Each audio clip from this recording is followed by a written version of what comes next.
Okay, so the next play here is a pin down action run by Duke. So we're going to seal, we're going to pin, we're going to get somebody open for a wide open layup once again through passing through the 2-3 zone. So as we can see, set up in our 2-3 zone, the blue team on defense, right? They're set up in a 2-3. On the offensive end, though, it's going to look a little bit different. How we're going to look, we're going to have two folks set up here, two guards ideally. Here we're going to have two low post players around the rim, and then we're going to have a runner or a shooter, somebody on the wing here, that you can trust to be a reliable outside shooter. Okay, so what we're going to have is these two players on the top of the 3-point line. They're going to be passing the ball from side to side, and as that happens, number 3 will move with the basketball. Okay, so if we do it once to get the defense moving, is usually what you'll see. With when Duke will run this plays, they'll pass it once, from 1 to 2. So we'll get a pass right here from 1 to 2. And as that happens, right, we're going to have our wing player shift over here, right? Then we're going to have the 2-3 zone kind of shift a little bit as well, right? Obviously, because they're playing zone defense, they're going to move a little bit, right? But that was just kind of a decoy for us to get things moving a little bit. So we're going to end up passing the ball back. And that's going to, bring the defense over a little bit as well. Right, we're going to see the defense shift a little bit, right, in their 2-3, and we're going to have now our wing player run back over here, okay?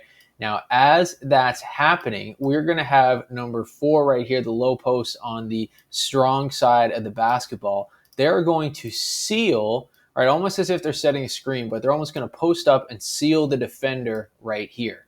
Okay, so ideally this can happen a little bit more toward the middle, but if it does happen toward the strong side, that's okay as well. But we're going to have number 4, like I said, on the white team, seal the defender right here, and then number 5 is going to slip, right? We're going to feed the ball into number 5, and then number 5 will get either a wide open layup or a quick and easy jump shot around the rim. Okay, so let's reset that again. All right, blue is in the zone defense. All right, we'll bring the numbers back to where they were. All right, ball's up top. We're going to swing it from side to side. Our wing defender is going to run with that. All right, we're going to swing it back, or not our wing defender, our wing player. Our wing player will run back to the strong side again. And as this is happening, right, we're going to get a seal right here. Number 5 is going to slip. We're going to feed the ball into number 5. Number 5 gets a wide open layup. All right, so as we can see right here, we have our 2-3 zone, right? And in this situation, the blue team is the defense. So they're in their 2-3, right? They have 2 players, that are, handling the 3-point line extended, and then they have 3 players back here who are handling the key, right?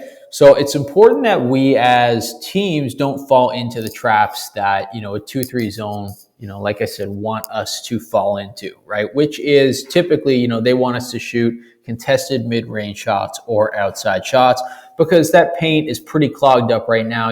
We're not really going to have too many opportunities to drive inside the paint. And that's kind of the whole goal with the 2-3 zone. Now, for us, logically speaking, we want to look at it as basketball teams and say, how can we beat the 2-3 zone? How can we, take next steps on the 2-3 zone? And, from just about every play that you look at, and we'll look at some plays now in a minute, but it all comes down to this 5-man right here, right? We want to throw things off by getting the basketball to the 5-man right there. So we want to, find a way to get this player the basketball. Now, that's going to force this, 2-3 zone to move up a little bit. Right? That 2-3 zone, this player right here is going to feel, naturally speaking, that they need to guard this player, our 5-man, because if not, our 5-man can just shoot, an uncontested mid-range shot, even, inside the free throw line, inside the key, right? They're going to get an uncontested mid-range shot, or that's a one-on-one game, right? Depending on how they're playing, how close they're playing, right? This is just a one-on-one drive into the basket. Right, and we don't want our defense wouldn't want our 5-man being able to do that, right? So, for us, we want to get the ball into, our 5, and that's going to force this defender to move up and guard our 5-man a little bit. Now, how this will work for our team, what I like to do is I like to bring one player high, right? And then I want to get another player, right now this is our point guard, but it wouldn't be. Let's maybe swap these out. I want to get a player in that dunker spot. So if I get a player in that dunker spot on one side and out here at the 3 on the other, right, that's going to, force the defense to, be looking right here. They're not really looking to help too much inside the paint, right? But it's going to bring our number 4 into that dunker spot right there. So while this number 4 feels like, they need to face guard our number 5, our 4 man is going to get in the dunker spot, right? And that's where we're going to see a wide open layup pretty much every time for our 4. Right, we're also going to have this player nice and wide. So, number 3 right here, they can't fully cheat, right? They can't fully cheat and move into that dunker spot. Otherwise, we're going to be able to kick it out to our 3 for a wide open 3-point shot. So the whole key to beating that 2-3 zone is to get the ball into our 5-man, get somebody in the dunker spot, and then get your 3-point shooters in between those gaps, right, to be able to shoot the 3 for a wide open shot. But now let's look at some specific plays, specifically one play that's run by Duke that we can use to beat a 2-3 zone. So when we're looking at this play, our white team here is going to be the offense. So this player with the basketball, this player here, this player here, this player here, and this player here. And the blue team is going to be the defense. As we can see, they are set up in a 2-3. Okay? Probably going to have this player move back a little bit just due to the nature of how we're set up right now. Highly doubt the defense is going to let somebody, be wide open down here. Okay, so this first play, we're going to beat the 2-3 zone with a very simple method, a very simple screen. And the person we're going to be focused on screening is this player right here, number 5. Okay, so here's how this is going to look. We're going to start like this. We're set up. We're going to shift things over to the right a little bit. Okay, we're going to have the ball right here. We're going to shift things over to the right. Now, as that happens, we want to get the ball in down here to number 5.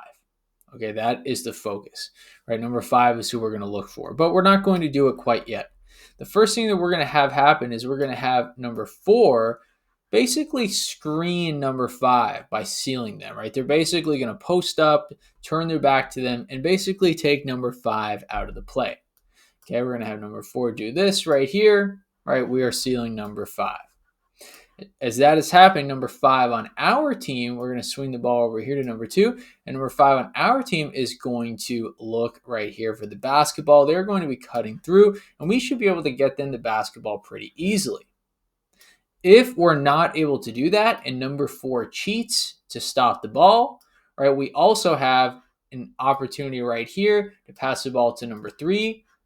Pass the ball to number 3 for an open layup, or if this player number 4 decides to come and help out onto number 5, number 3 can start cutting and use their momentum for a wide open layup themselves, or they can stay behind the 3-point line and we can kick it out to them for a 3-point shot. Okay, let's reset it once more. Number 1 is right here. Number 2 is right here. Okay, we have number 5 on the high post, number 4 on the low post, and they are set up in their 2-3. Okay, number 2 is going to shift this way. Number 1 is going to shift this way. And we're going to feed the ball from number 1 to number 2.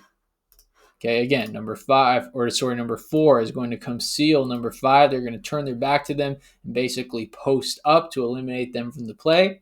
Number 5 is going to cut. If we can get the ball into number 5, that's going to be a wide open layup.